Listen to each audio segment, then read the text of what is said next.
Hello and welcome to the podcast. And today we have with us, like I said and promised, Prince. Hello, Prince. Hello Vinayak, how are you?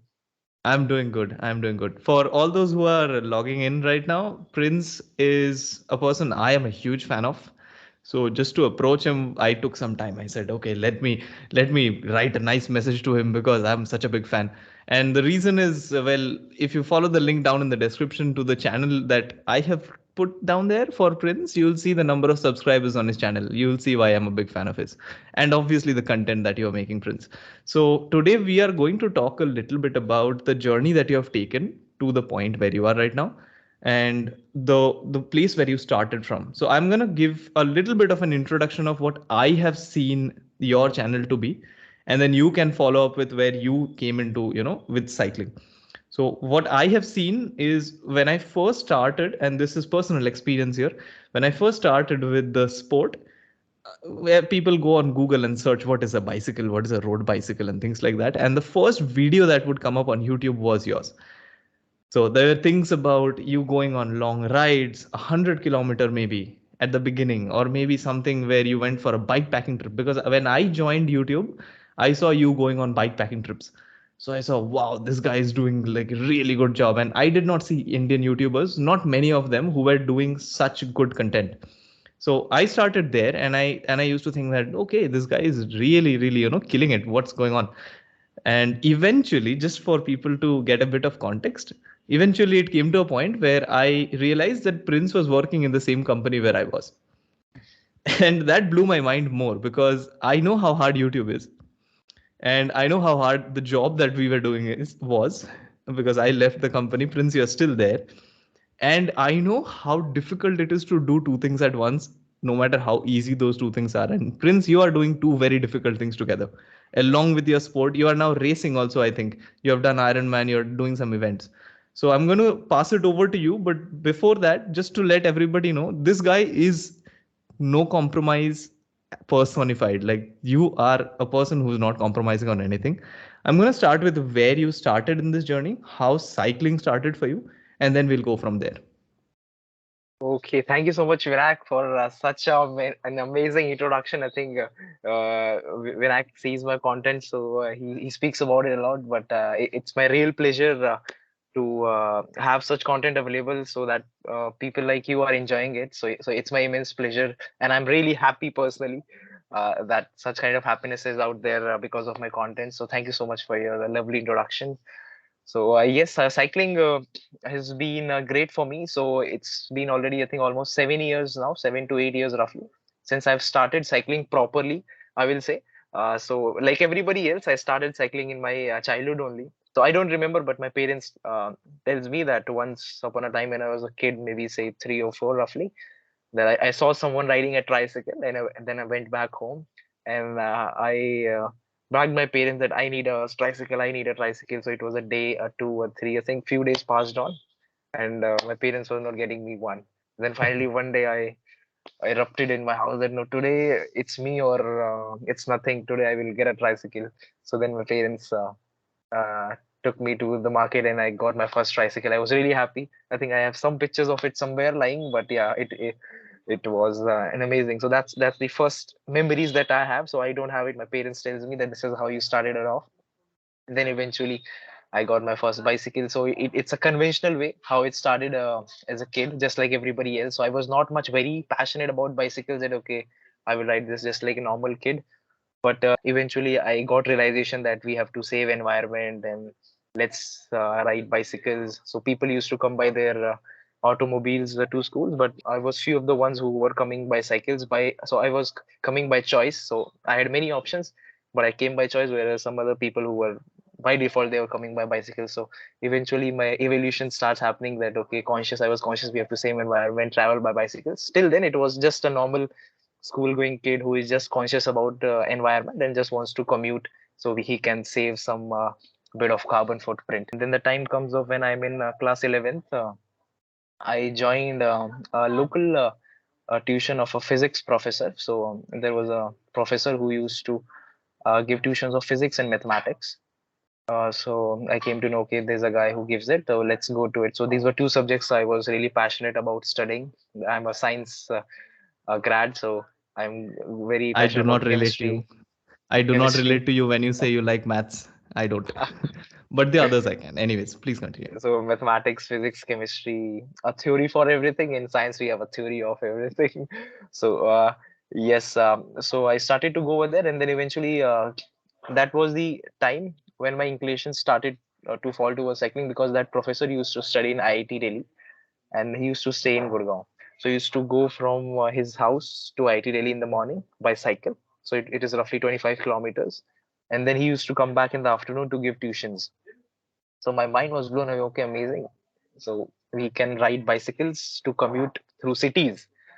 So until now, I was only aware that I can commute from home to school and back, and maybe tuition. But this guy is doing from Gurgaon to Delhi, studying and then coming back. Look at this, amazing. So that was the very first time I saw a road bike physically.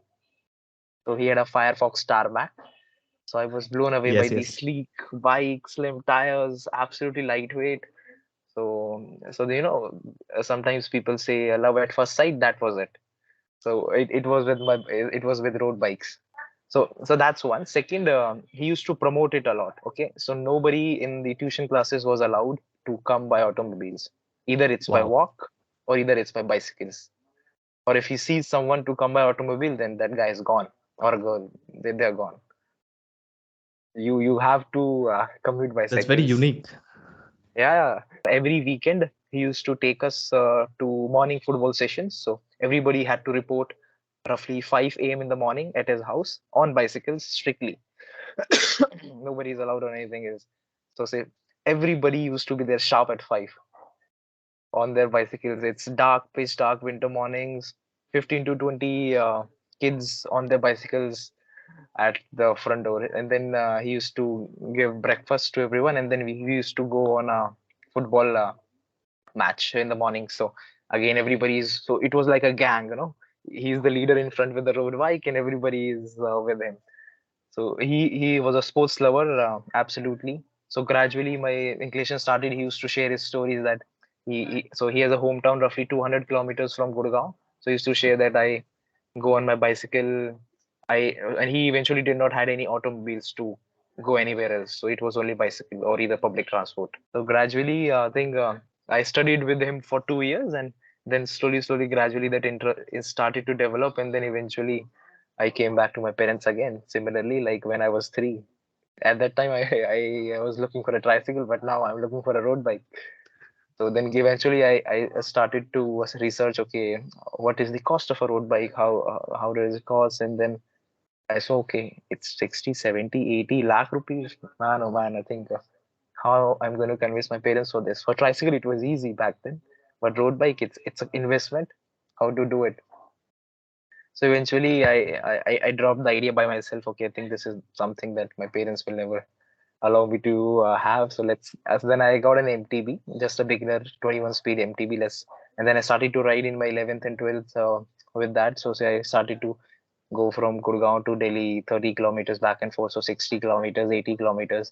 I was riding it, and after around 6, 7 months, I was like, this is the limit of the cycle. Right. Um, though it can go to limitless kilometer, but the potential is now limited. I need to upgrade.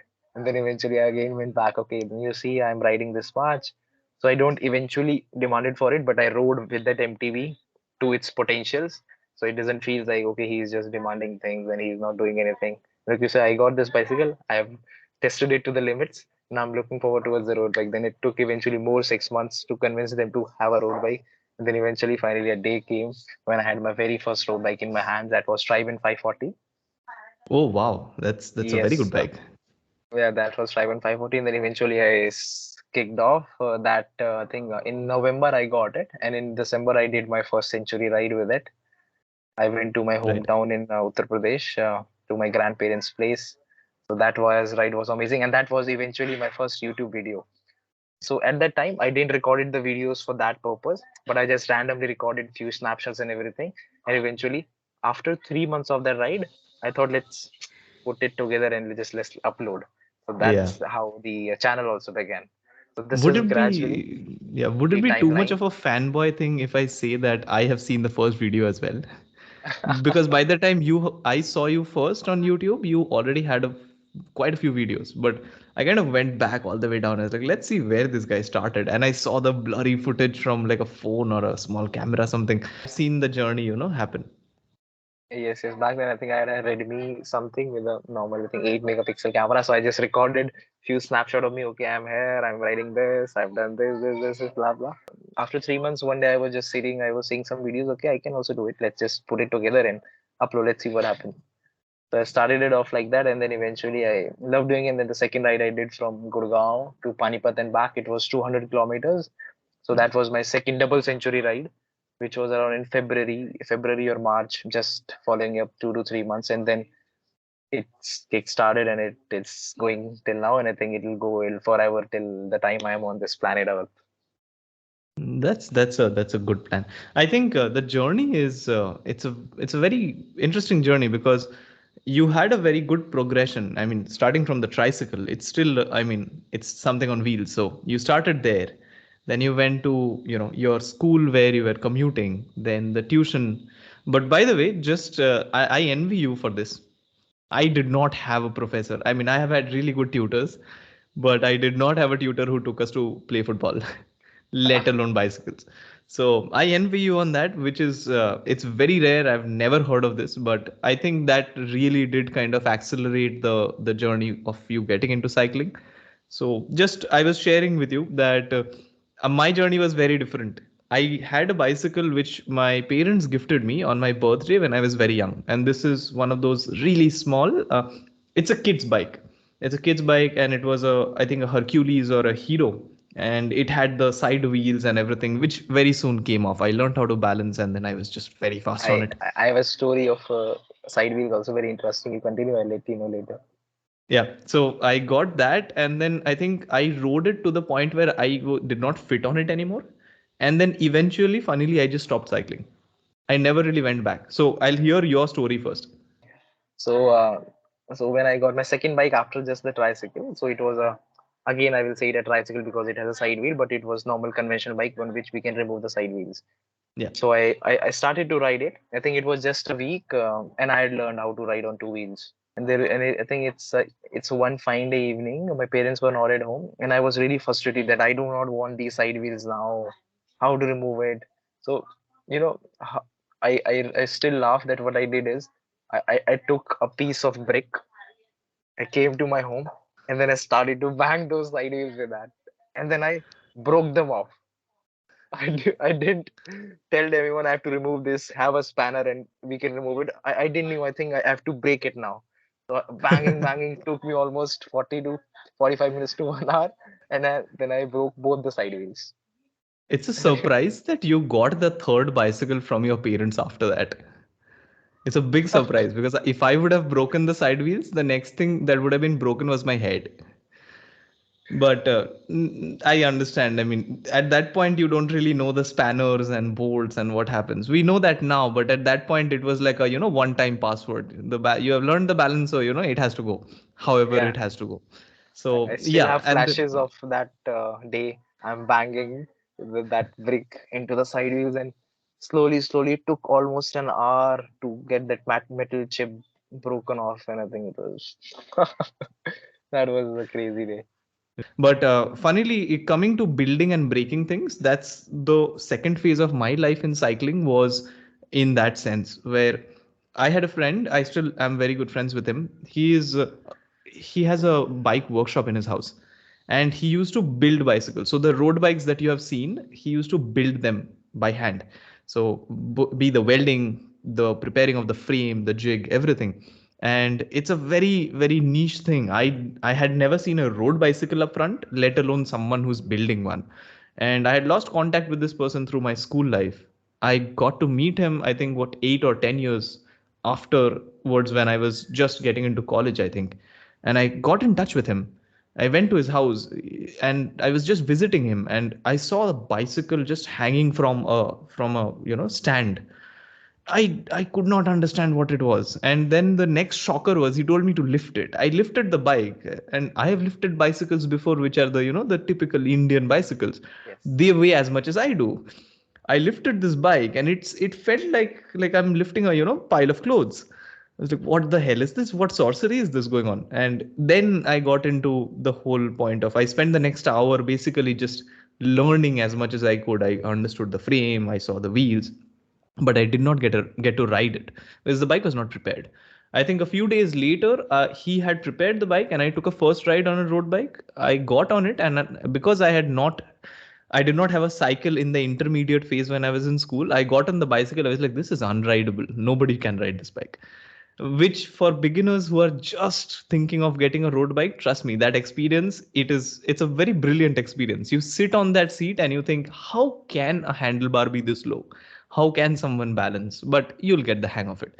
So that happened. And then eventually I learned how to build the bicycle as well, to assemble, to do, all the nitty gritty technical things from this friend of mine. And then I took interest. I had some opposition from my home because uh, Kolkata, where I was at that time, it wasn't a very safe city for bicycles inside the city. And to go outside is unheard of, right? I mean, you also had this. When your professor told you that I went for a 200-kilometer ride, your first thing was like, ho hi nahi sakta. This is impossible. So the same thing happened with me also. I thought, how can I go on the highways? It's not possible. Eventually, that kind of grew, and I think, and this is a little bit of a story I'll share, and then I'll hand the baton over to you. I was after my college was done, I had a bicycle which I had built, and I was riding it around the city. Sometimes a little long rides with friends as well. At that time, I thought I have just finished my degree. Let me get a job. I want to work outside Kolkata. So I applied for a job in Pune and I applied for a job in Gurgaon. Guess who Okay. gave me a phone call from that company? And I did not register at that time. Guess who gave me a phone call? It was you. I think it Me. was you who had, yes, it was you. And I distinctly remember the time when I spoke to you because I was out visiting a friend of mine after applying for that, store. And I got a phone call saying that, hey, this is Prince. I got a CV. We are looking for so and so. You were in the Sona Road store, I think. Yes. And I got a call and I did not know who you were. So I just spoke to you and I said, okay, I'll let you know. And I disconnected. And I distinctly remember it was you because you said your name, which I later I realized, oh my God, I spoke to someone I follow on Instagram and and YouTube. Now coming to I'll come to the next part of it, which is you are now on a road bike. You are enjoying the bicycle. You're of course riding. I want to come to the point where along with YouTube, you are now looking for a job, right? So you like the person I know, the cycling prince I know, also works in a very good role in a big company. So I want to understand how you came into a cycling company as such with your passion. Well, eventually, that's what it is. The passion drives it to the profession. So, when I was riding bikes, so cycling is an expensive sport. It's not like football where you just got a pair of paddles and a ball and maybe shoes or maybe not, and then you're ready to go. But in bikes, there is no limit. You got a bike, you can get it better. You have got it better. You can get it even more better. You got it even more better. You can get it even more better. So that's just Right. about bikes. And then there are paddles, there are jersey, shorts, blah blah. So it's an expensive sport. So the very first investment was done, fortunately, from my family, but I could not demand it again and again. So from the very young age, I was very much conscious and aware that if I need to continue, then something needs to be done. So one fine day, I went to one of the Decathlon stores. As, I was just reading few communications, and there it was written, "We hire part timers." Okay, and before that, I was planning. I was researching online that along with my college, either I can work somewhere as a part time where I can earn few pennies, so I can invest in my sport. I can invest. So that is sport, but you have to eventually invest in your nutrition as well, Right. because if you're practicing a sport and you are not getting yourself fueled properly, and then eventually you're going to drain out. So I have to buy proteins as well, so some important nutrition. And then it needs some money, and no matter how fairy tale the world is, but you have to come back to practical. You need money to buy stuff. So okay, and then let's see where it goes. So I was searching few places, and then I just randomly saw this place, and okay, I'll just apply it over here. So I met one of the teammate over there. Like I heard that I saw that you hire part timers. What eventually it is. So they explained, this is how it is. You can work for a few hours, and that's good to go. I was like, okay, that's well. I ride bikes. I love bike riding bikes, and there is a place where I can work and be around bikes. So what's better than that? So one fine day, I just woke up, rode my bicycle to the physical store. They have a full program of a day where they recruit people. So there was post round, group Yep. discussion, interview, and stuff. And then I was selected. They said you were selected. I was like, okay, wow, I'm selected. That's great. Then they discuss, oh, salary, that you will get this X number of amount. I was blown away. Okay, I was planning for this, and you're giving me this. That's much better. I was planning for few pennies, but you are giving me few bucks. I think that's nothing better than that. Then let's move forward. And then they asked when you can join. Like I was like today, today I am all available. So then I think yes, that's how the journey started. I used to go ride in the morning, wake up at 5, go riding, come back, go to college. My college used to get over at 3, so I was back, put my so it was like my college bag is now over here, my Decathlon bag Ah, is up, and then right. I'm off to the store. And I used to spend around 10 to 11 in the night, come back, have dinner, sleep, and then that cycle repeats. Right. So from that, so this is part time. You're working now Yes. part time here. You obviously have your college. You're handling your college, your sport, and to some end, your part time job keeps you late at night. But in a way, everything comes together. When you finish college, I think you after that you went full time. Yes. And full time is Oh, very different from part time because of course with every company, right, full time is no longer the dedicated 8 or 9 hours that you put. It sometimes extends. Sometimes you have to do a shift which kind of puts you in the store for 12, till 12 o'clock at night maybe. And that's work. That's how work is everywhere in the world. So how did you manage that with cycling? I'm not even coming to YouTube right now. You are doing YouTube, you're doing some videos that even if it's a collage of photos, you're still doing it. But I will come to that later. At this point, how are you handling your cycling, which you're doing quite a bit, and a full-time job? okay. Yeah, so I just mentioned a few moments earlier. It's never a fairy tale. It's all practical out there. So you have to put things into the place. So gradually I've learned. So for example, in the beginning it was really difficult riding the bikes. So one fine day I slept riding my scooter when I was heading to college because I was so tired while riding in the morning, and my scooter drifted away. And I was like, okay. So it's time to be conscious. We have to plan things better. We have to plan the sleep better. So eventually it started off with a mess. So I tried to place things in the time slots, but eventually it was getting harder.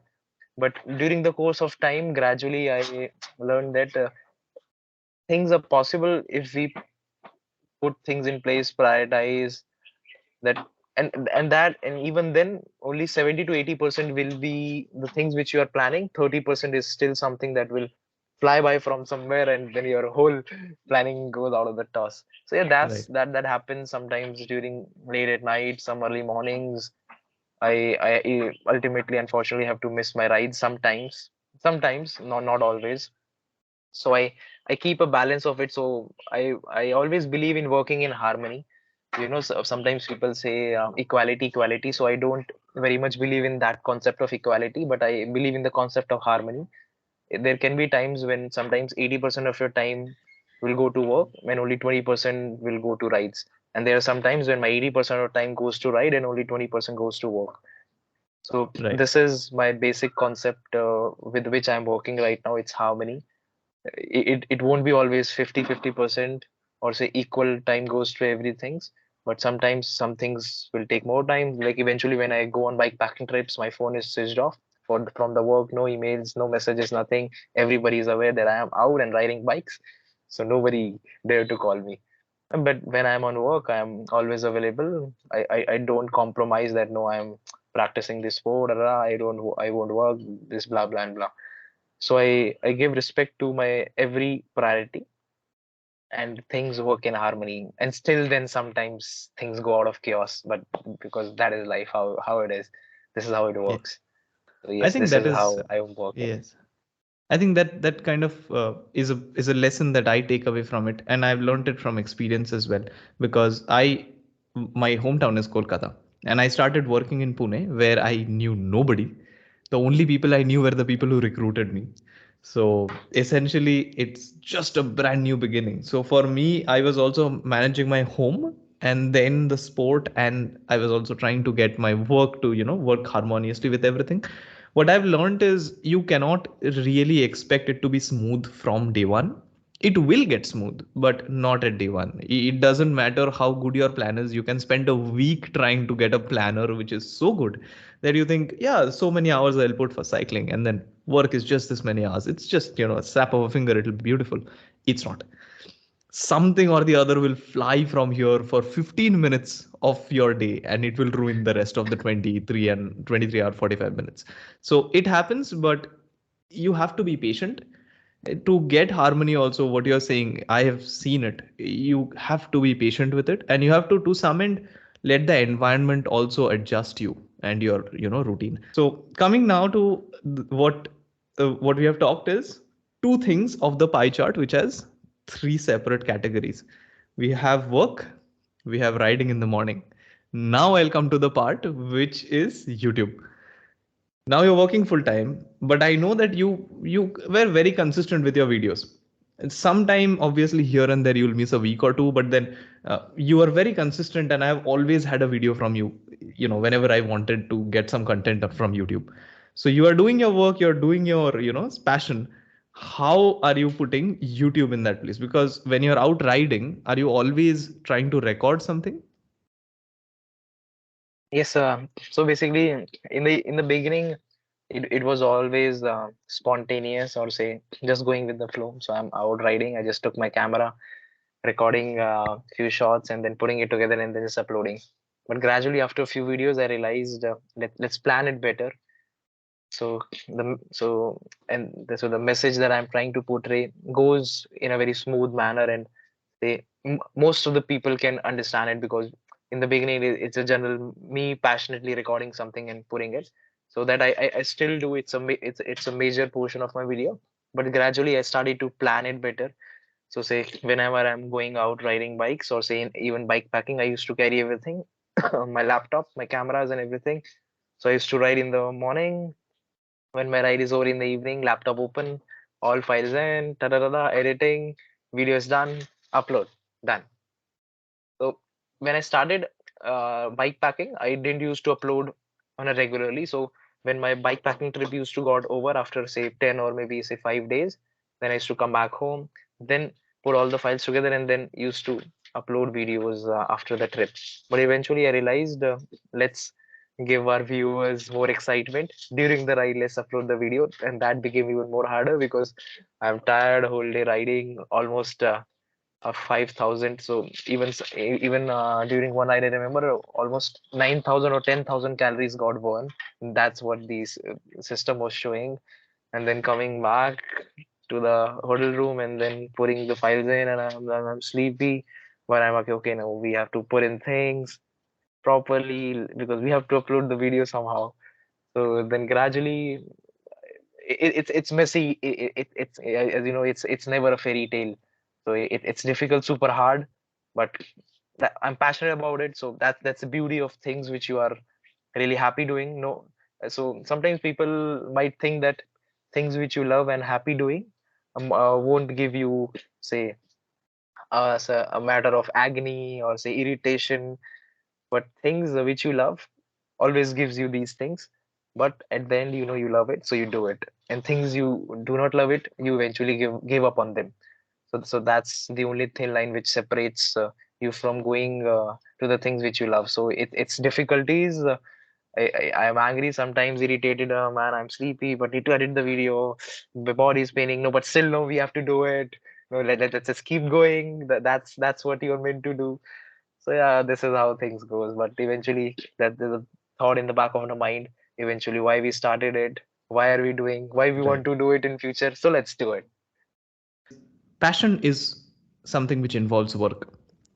Passion doesn't get done by itself, and Yes. if you try to be just passionate about something, essentially you will not get it done. You'll continue to be passionate, but if I'm very passionate about going to the Indian road national championships, I'm just passionate, then I will miss the championship because I have not prepared for it. But if I'm passionate, I have to put in the work. And the work is not something anybody enjoys. But the difference between work which comes from passion and work which doesn't is the work which comes from passion obviously comes from a dream and a goal, but it's something you want to do. And to some end, it has to marry. The If you are passionate about something, which a lot of people have difficulty in even finding their passion, but I have been very fortunate with the sport. I absolutely enjoyed it. I found it therapeutic. So I knew that this is something which I like. Then I thought, okay, I have to take it to the next step. I obviously did not have YouTube as such, but I had my own training to look at. So whenever I was looking into that, I thought this is a lot of work, but I'm passionate about it. The passion is, the national championships that I want to go to.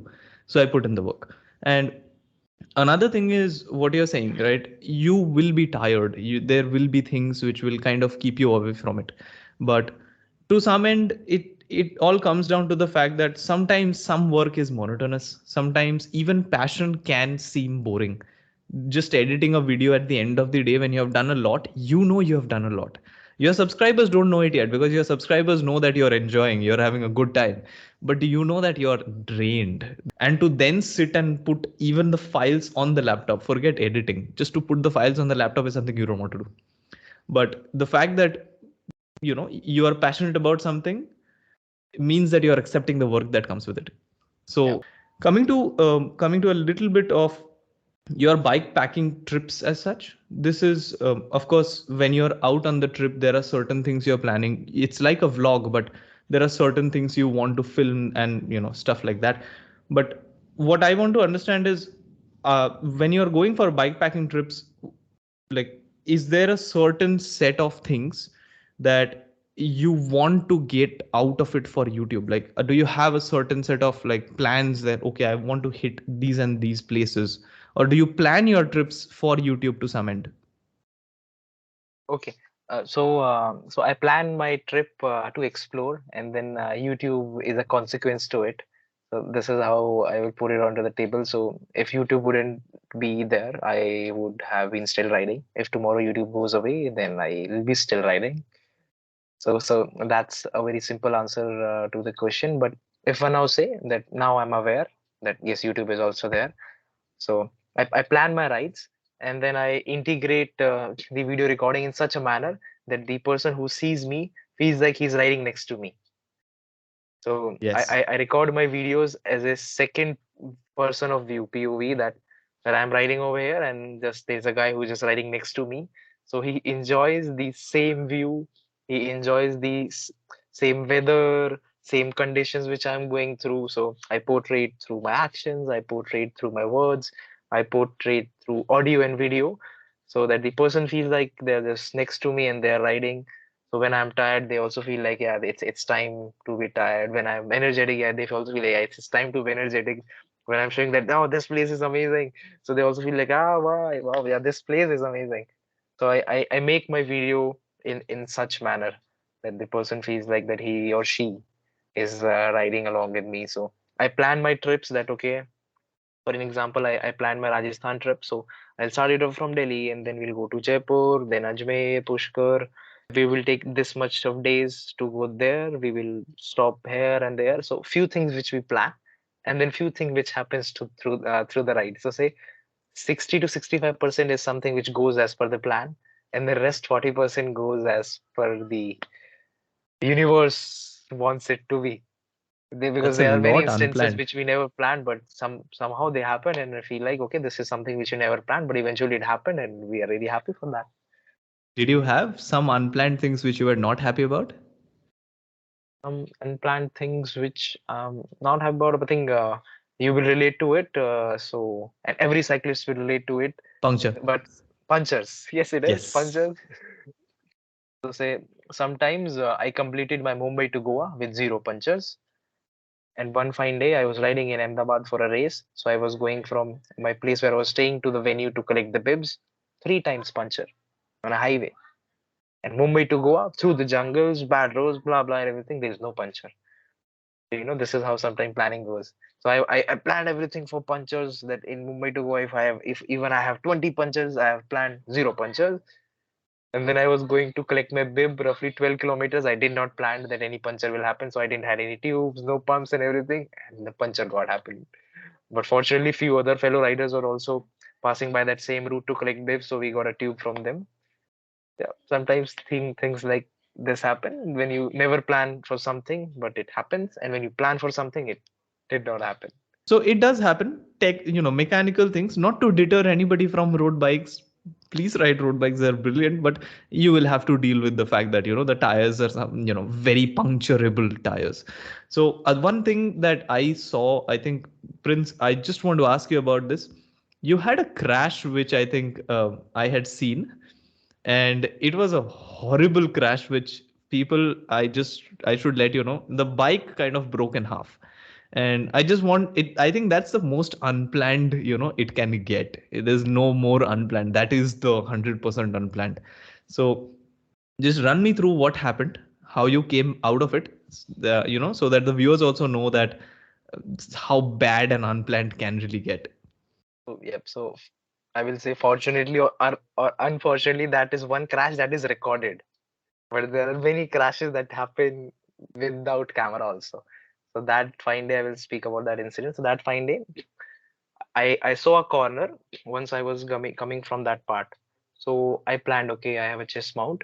I will record that corner passing by. I will. So we see in say MotoGP that the bike gets tilted.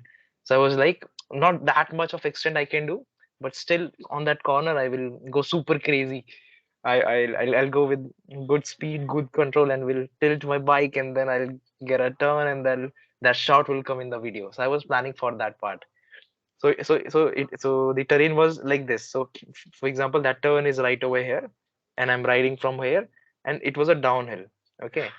So eventually I was speeding up. It was downhill. So eventually the speed got very much high. So when I was about to approach the corner, then the shit got in my head that, okay, my speed is too much. I have calculated it wrong. So I was planning that I will calculate the right speed, right timing, right, we'll brake at the right time, we'll turn. And then I got a thing that the speed is too much. Then I tried to brake, but eventually it, it was a kind of a hill. So it was a hilly patch.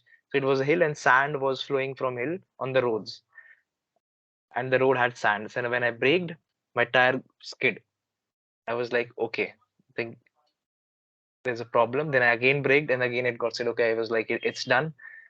Let's make trajectory even possible. So that everything is happening in seconds. Huh? I'm explaining it like it's happening in minutes, but all of these things are happening in seconds. I okay, my speed is high. Let's brake, tack, tack, two times braking, not working. Okay, let's have a clean trajectory. Let's make sure we do not crash, because it was just a sharp turn, and ahead of it was empty area, and then it was a ditch, like a between valleys, how it is between the mountains. I was like, okay, don't we don't have to crash on the railing. We don't have to crash on the railing. And then out of nowhere, the things which you never plan, there was a vehicle coming from the opposite direction. I was like, okay, the braking didn't happen. My speed is high. I'm out of control, and now on the top of it, there is a vehicle that I'm about to crash. So then in the matter of few seconds, in my peripheral vision, I'm seeing that vehicle also. Okay, how to dodge it, how to dodge it, and then ultimately I gave up. I was like, okay, there is nothing it can be done. Embrace, prepare for a crash. And then after in the last few seconds, I was prepared. I was fully prepared for crash. That, okay, now I'm going to crash into this motorcycle. Everything happened matter of say 3 or 4 seconds. So sometimes I feel like our brain and our body is super powerful. It can do things which you cannot imagine. So I didn't knew that I can process all these factors so quickly, but tuck tuck tuck tuck tuck, everything was processed, and I was like bang into the bike, and I was off the bike. I don't remember. I got over the bike, or the bike got over me. Da, da, da. And finally, fortunately, the camera was on, so everything is recorded. So I was like, somehow got into a sitting position and my bike is right lying in front of me, and I see my fork is broken. I was like, and at that moment, being a cyclist, I was not conscious about myself, that am I hurt or Yes. something. But I was 110% conscious that my bike is broken now. And then again, the thoughts are coming, okay, it's carbon fork, roughly it'll cost you 20-25,000. Shit, man. Now my bank, then the pocket is again empty. I got up. I was like, okay, the bike is broken. Da, da. Then I consoled the other person because I straight away agreed that yes, it's my fault. You are not at all responsible for it, so you can leave, because he was conscious. He was like, okay, because of him, I am crashed. But I told him I am crashed because of myself, because I am a kind of person who never believe in road rages, even if there is a fault of other guy. But at that point, it was mine, so I was consoling him. Okay, you can go. I'm absolutely okay. There's nothing to worry about. I was worried about my bike. Da, da, da. So then I quickly made few phone calls within next 1 or 2 after 1 or 2 minutes after that. And this is something that which is not recorded in the camera. So I made quick calls to some people that okay, I have just crashed, my fork is broken. Can I get it? Because these frame parts are really difficult to get also, spare parts, because you have a specific frame size. It's carbon ultimately. It's not like a chain or a cassette which is available in a majority. And then Yeah. fortunately within few minutes of calls I was assured that yes, the part is available and it will come to by this time. And at that time I was like, okay, the part is available, fine. Now I will look at myself. And then I looked at myself and my knee was popping out. So there was a portion of my knee which was popping out. I was like, oh fuck, what did this happen? Then I and by the time I was walking and everything, I didn't feel there is a pain or something. Something has got hit. So what did happen? My handlebar got hit to the main knee. So when I was doing the somersault, my knee got hit to the handle, and that was clearly visible. First, I got afraid. Okay, is my bone broken or something has happened? But fortunately, it was just muscle popping out because of the crash. I think during it took around 2 to 3 days, and it was all normal. And fortunately, I didn't had any bruises, any scratches, nothing. It was just a popping out of a muscle from knee. So fortunately, things got better.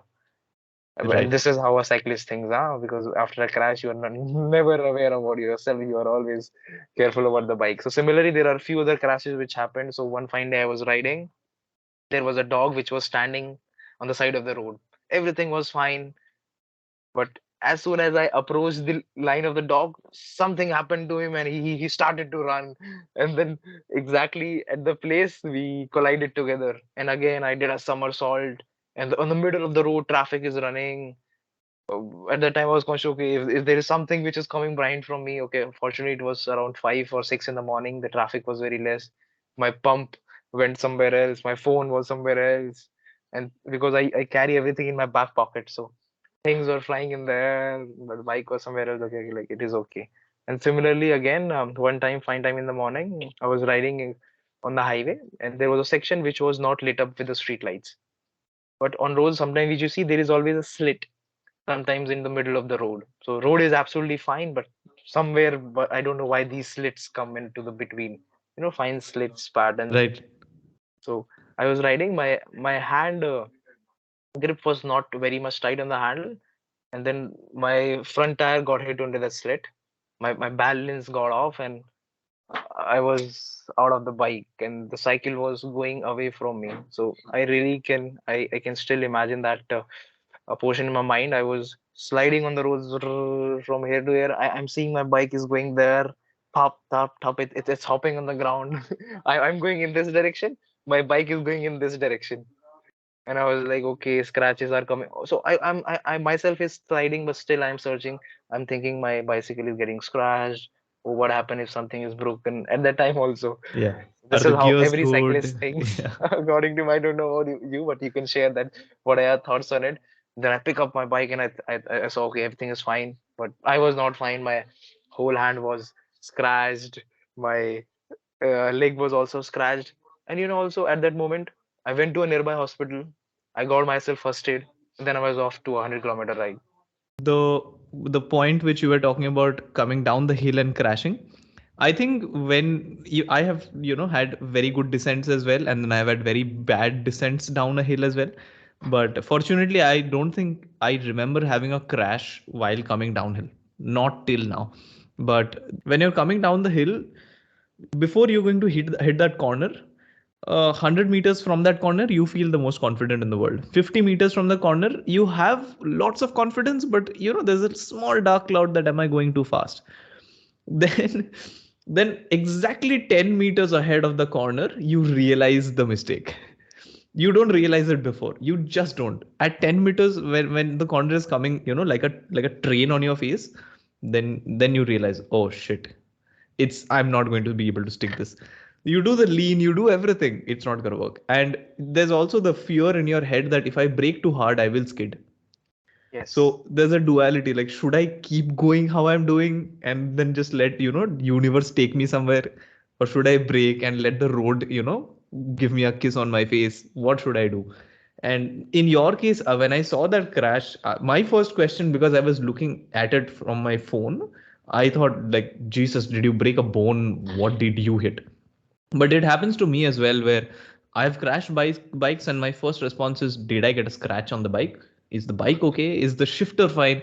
Because all the exposed parts on the bike, right, which is basically the whole bike, you get one scratch on that bike, that is mentally and emotionally more expensive for you The than scratch is fracturing there. yourself.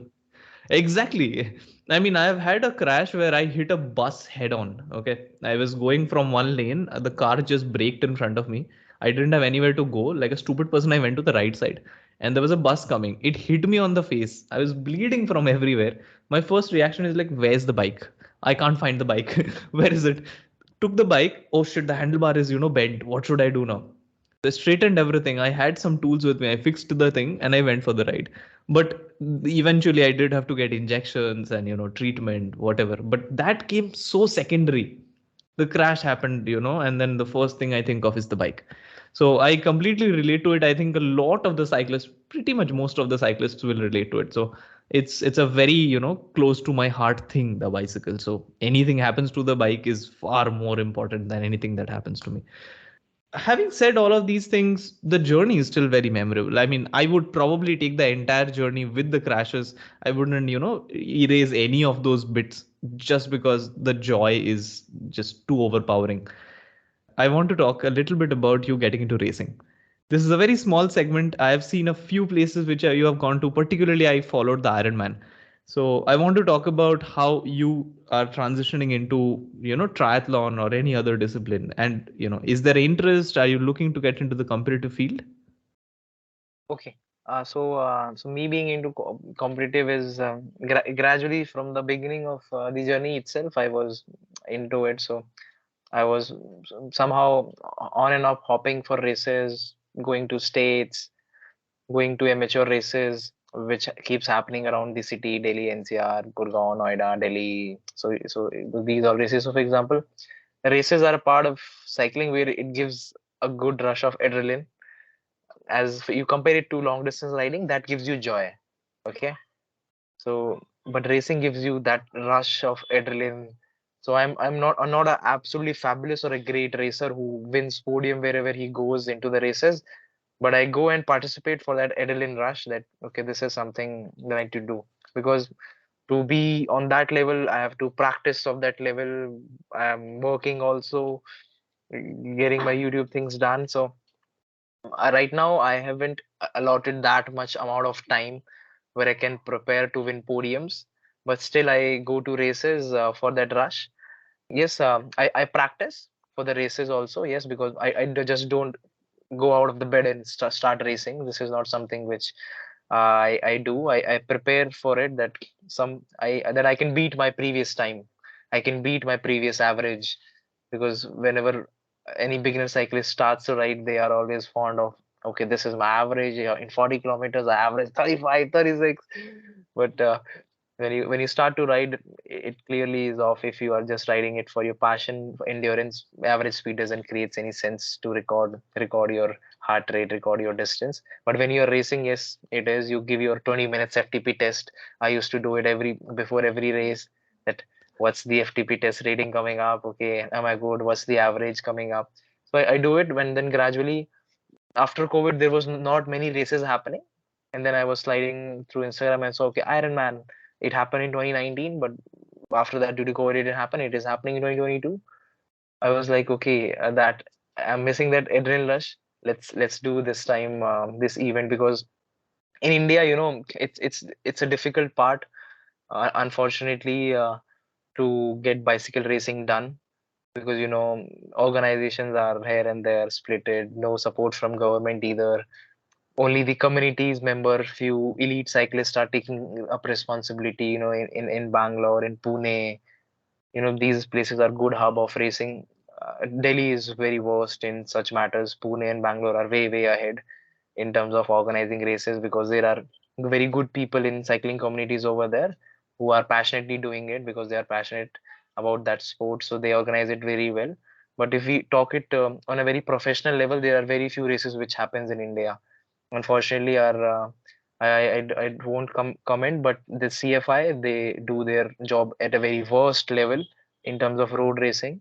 In terms of track, they are absolutely great. I think we have very one of the finest tracks available in Delhi, IJ Airport. So the places where they're doing good, I will not get behind appreciating, but there are places where work needs to be done. Work needs to be done. In track cycling, we are great. I think we are world champions. SOSO has gone gold medal in their team pursuit in Glasgow, or I think, if I'm correct. So they've got a medal. So track cycling is very well organized, but still a lot of work to do over there. But road cycling, it's absolutely below the belt. But now I think gradually after Khelo India has came, I've seen the bits and pieces of these races. So I think things are getting better. I think this nationals, I think which happened just the recently, we for the very first time we had recorded videos. If I'm correct, I think the one which happened in Ahmedabad, it was That recorded. was the national games. Yeah. So Yeah, that that national was games had national some. games. And for the national championships, you're right. It doesn't, we don't get a lot of coverage also. And firstly, see, I have done two national championships. And what I have realized is to even get to that, you have to have a lot of connections. Like, I cannot go on the internet and find out where my state championships is happening. I Yes, cannot. there's nothing organized matter where you can see where the event is happening, when it is happening. The website is absolutely shit, and the officials, I don't know, why they're getting salaries for free. What sort of work are they doing? Where this money is going? So say this bureaucracy and then this corruption and everything. This is how the sports starts to degrade. But eventually, I will appreciate that there are, yes, few places where things are happening good. So yes, so eventually I was fed up with this system of states and nationals, and then I eventually, okay, let's shift your focus. Let's focus on more organized races. So that's the time I decided, let's participate in Ironman. So, and I think it was very well organized. When you have clear cut route, there is no breakage, there is no intruder in your routes. The lines are marked properly. There are spectators along the line. I needed that feeling of racing for that adrenaline rush. This is something which I got in Ironman, because I think though their registration fees is high, but with that amount you get that quality also. So the quality was great. Eventually, the people who were there were also complaining that this could have been better, because they participate in, say, Kalamar, Sweden, South Africa, New Zealand. So they go out, because when you go out, so the organization becomes even more better. But I think in India, it's just starting, so it's slowly getting better. But for me, who has participated in local states and everything, so for riders like us, it was like, okay, it's blissful experience. I'm riding on a controlled route. That is the first thing which I'm really happy about. There is no dogs coming in and there, people passing by, vehicles passing by. And with the racing, you have to be conscious, okay, like you are on a street track, but in racing, it should be controlled. So that was an amazing experience for me. I swam for the very first time. So this time I participated in as a team event. I was not the solo one who did all the three particulars: swim, bike, and run. So we participated as a team. Ultimately, it was three people. But unfortunately, the very first guy who was supposed to swim was not well at the just before the event. So I was like, okay, shit, I need to swim now. I have just recently learned how to swim. Open sea will be for the very first time. I was like, okay, if I go inside, will I come back alive? Or I'll be there in the currents and everything. I practiced for 2 days, and still also I didn't have that confidence. So this Ironman, I break many stereotypes. We always have these kind of ads that dar ke aage jeet hai and everything. But when there is dar, there is no dar ke aage jeet. You are always frightened. So I consoled myself, okay, no problem. You can do it. You can do it. I had multiple sleepless nights before the event, and just a day before, I had switched off my lights at 7:30 in the evening, had my dinner at 6, okay, because we have to wake up at 4. So it's 7:30, 8:30, 9:30, 10:30, 11:30. I'm not able to sleep because thoughts are coming in my mind. Tomorrow I'll go to sea. I'll go inside if I'll come back or not. What happens if I drown? Okay, if I feel that I'm drowning, what I will do? Because I had only practiced in the swimming pools before that. I had no experience in swimming in the sea. I was like, okay, should we even start our event? But I was like, okay, no, it's too late, man. We have invested a lot. I've invested a lot of months, almost a year of myself preparing. If I back off now, then I think I will not able to see myself in the mirror. Let's forget about other people, but I should have a self-respect for myself also. So I was like, Right. okay, no problem. Let's get into it. Let's see what happens. So there are times when you never know what is going to happen. You are not prepared, but these are the moments where you see miracles happening. You cannot always be prepared for everything. There are some things you will always be unprepared of. Yeah. So I Yeah. was just into the event. I jumped into the sea, got my hands off, rested some places, take help of the boys, then again swam, then rest again, then again swam. It took me almost an hour to complete that portion. And then I was, during that event, my vision got blurred. I was not able to hear anything. It was like I'm total cut out. Though the people were around me, then I came out of the water, got on my bike and started ride. After riding almost, I think 25 kilometers, the noises started to came. I got conscious, okay, I'm racing now. I think swimming is over. I'm on bike. 25 kilometers are already done. But before that, it was all like I'm in coma or something. I'm just seeing things happening. Okay, people are standing, but I'm in my zone. And there was a guy from our town only. He chanted my name. Okay, Prince, let's go. Then was that bubble broke. Okay, okay, now I'm into the event. Let's focus. Let's race hard now. It's the racing time. Yeah. So that's the part of that event. So I haven't spoken about that event on my YouTube channel yet. It's just the beautiful part that I've shown. I haven't shown the backstory of sleepless nights and then what all happened during the event. So it was a crazy event. I would love to participate again this year. I am planning to learn better swimming this season, this summer, so I can, if I swim this time also, I'm planning to go with the group, but let's see how it goes because I Right. haven't practiced running yet. I sometimes feels it boring, but I'm giving it a try. Because let's see how this sport also goes. Because in triathlon, ultimately, if you have to do the full event, you have to do the three sports together. That's what it tests you. And seriously, I think triathlon is a very difficult sport. I will say swimming, 80% of, or maybe almost 90%, I was drained out already after the swimming section because I was barely surviving in the water and completed it.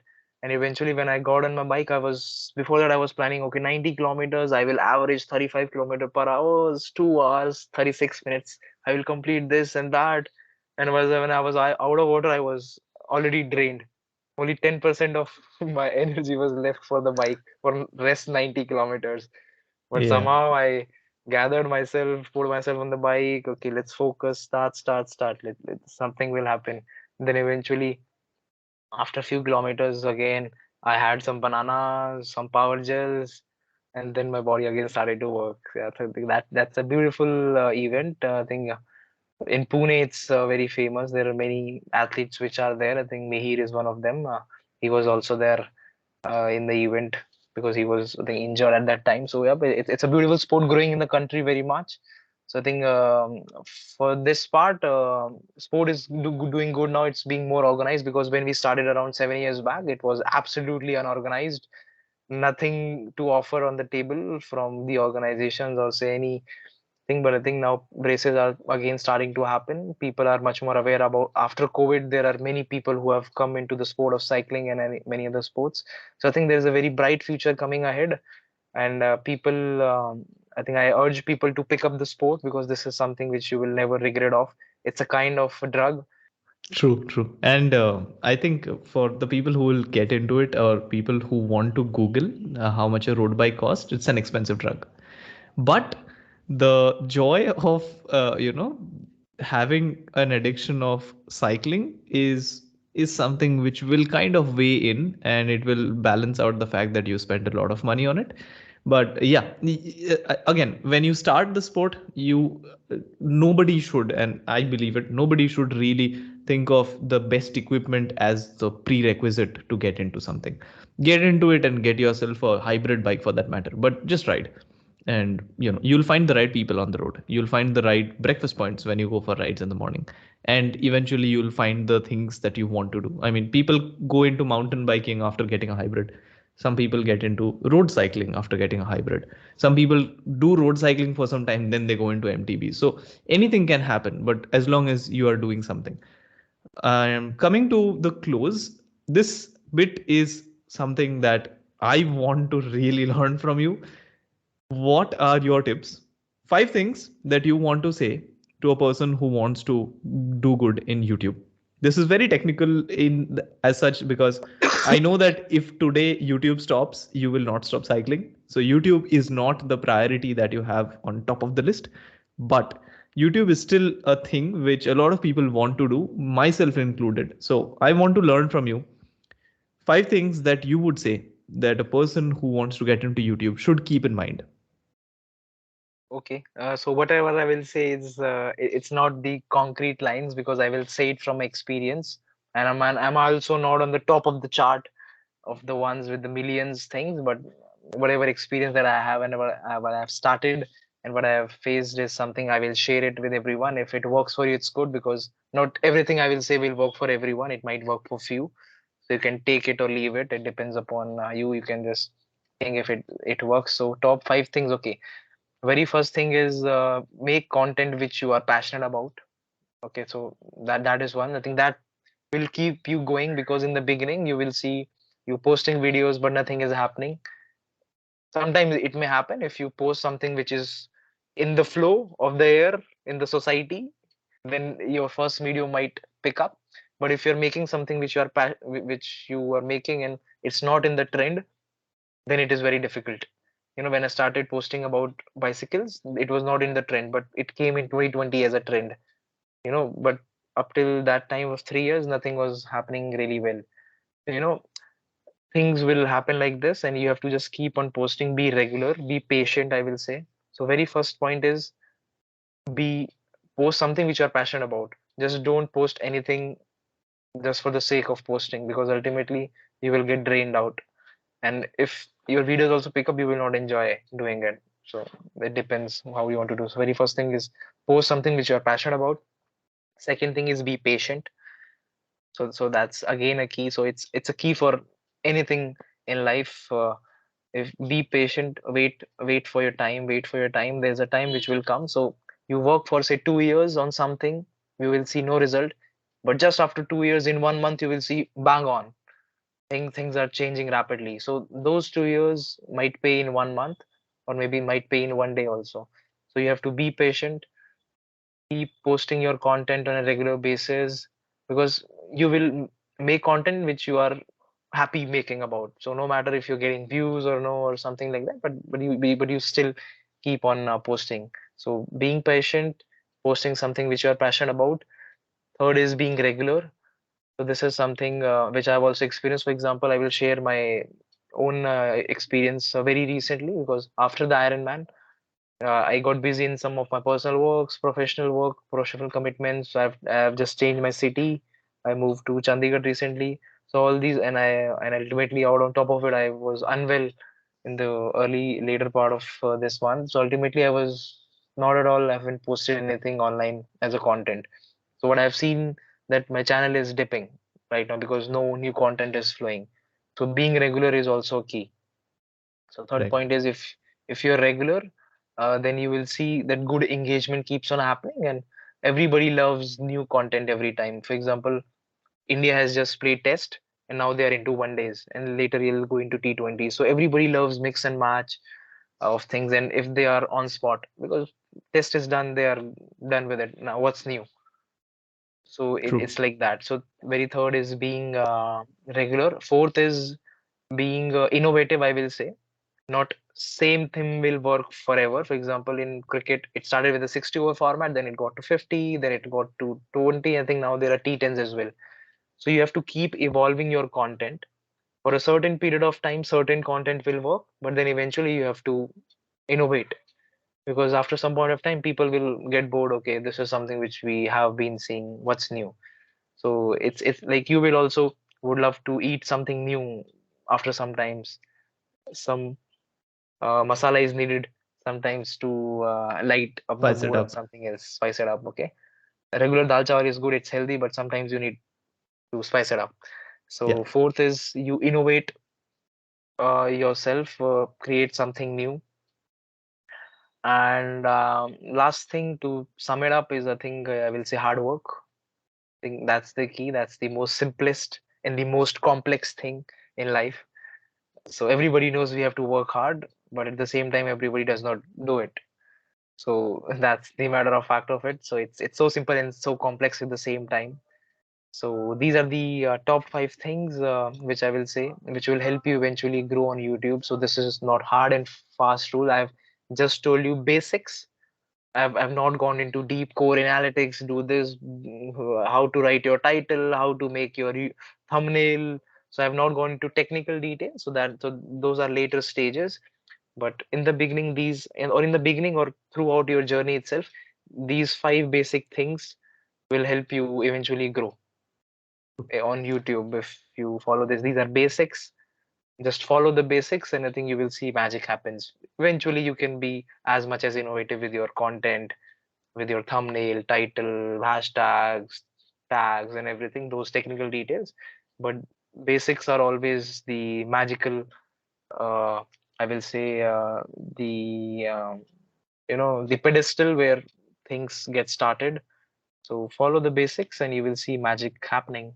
Take, give it time, be patient, and things will work good.